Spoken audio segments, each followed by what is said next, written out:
President will be implementing tomorrow a 25% tariffs on Mexico, 25% tariffs on Canada. We won't relent until tariffs are removed, and of course, everything is on the table. David Doel of the Rational National takes a look at Canadian tariffs.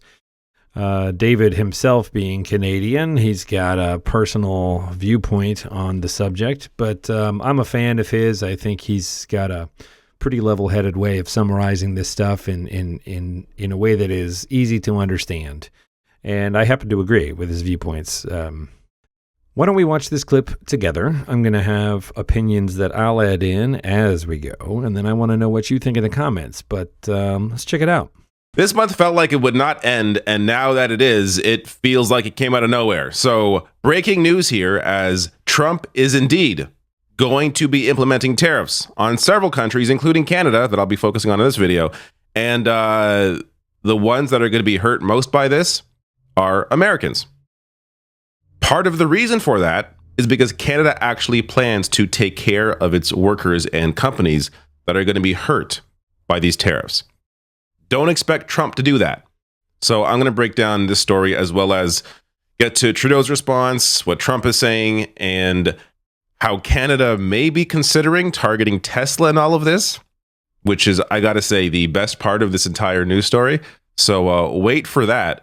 But first, let me start with how the day began, because this was supposed to happen March 1st. According to sources to Reuters, he was set to impose tariffs on Canada and Mexico on March 1st. And then an hour later, according to Trump's own press secretary, no, that's not the case. I saw that report and it is false. I was just with the president in the Oval Office, and I can confirm that tomorrow, the February 1st deadline that President Trump put into place at a statement several weeks ago continues. The president will be implementing tomorrow a 25% tariffs on Mexico, 25% tariffs on Canada, and a 10% tariff on China. All right, so not sure if there was some bad information that was purposely fed to reporters, but it is. The tariffs are happening tomorrow, and I want to get to this clip from Trump. It's gonna be quick. Don't worry. I know people don't want to sit here, watching Trump for 3 minutes, so they're quick clips. But I need to respond to some of this. Mexico and Canada have never been good to us on trade. They've treated us very unfairly on trade. All right, I addressed this in a previous video, I think last week, but I have to just mention how stupid this comment is. This is the guy that signed the USMCA, the trade deal to replace NAFTA. And he's complaining about trade.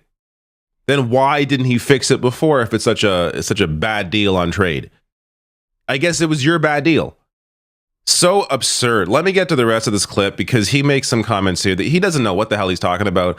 But it's going to be fun to break this down. In oil, we have more than anybody, and we don't need anybody's trees. We have to free up some of the tree areas that we have. We have great lumber in this country. We have to free them up environmentally, which I can do very quickly. But we don't need what they have. And for us to be subsidizing Canada to the tune of $175 billion a year and subsidizing Mexico to the tune of $250 billion, $300 billion a year. What's amazing about this is no one knows what the hell he's talking about. Anyone that knows anything, from what I'm reading, people do not know what he is talking about. Because it's not a subsidy. It's a trade deficit. Meaning the US imports more goods from Canada than it exports. And on top of that, the numbers he's throwing out there are just pulled out of complete thin air. So wait a minute, David. You're insinuating that the president of the United States is making up stuff? So to be clear on the trade deficit, the US has been running a trade deficit since the 1970s.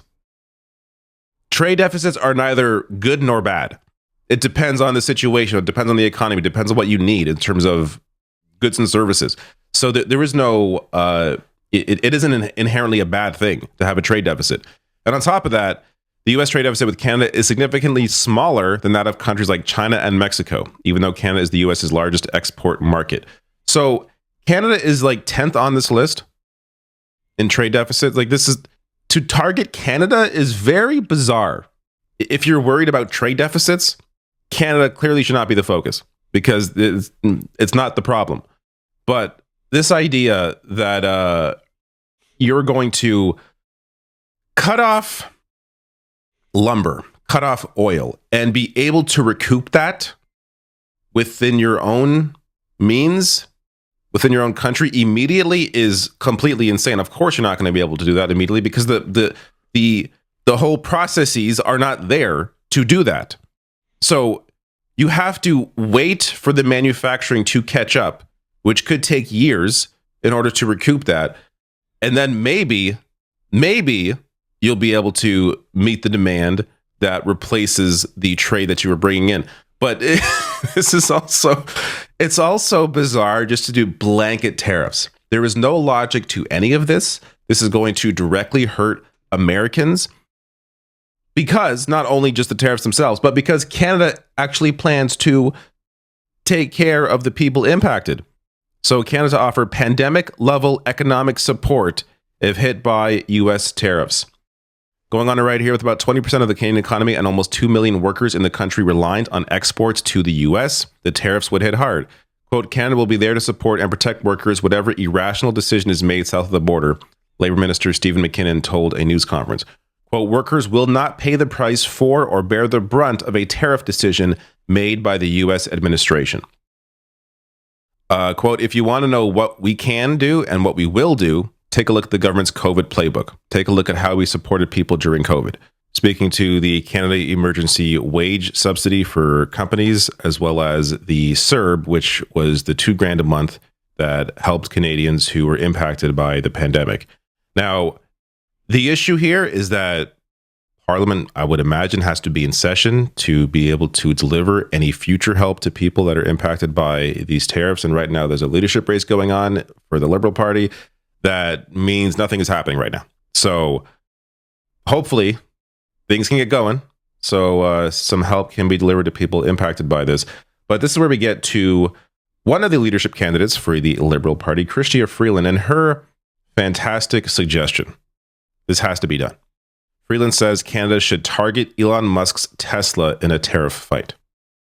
Now, I have no favorites in this leadership race. I tend to lean more towards Mark Carney only because I think he's a better shot against Pierre Poilievre than Freeland does.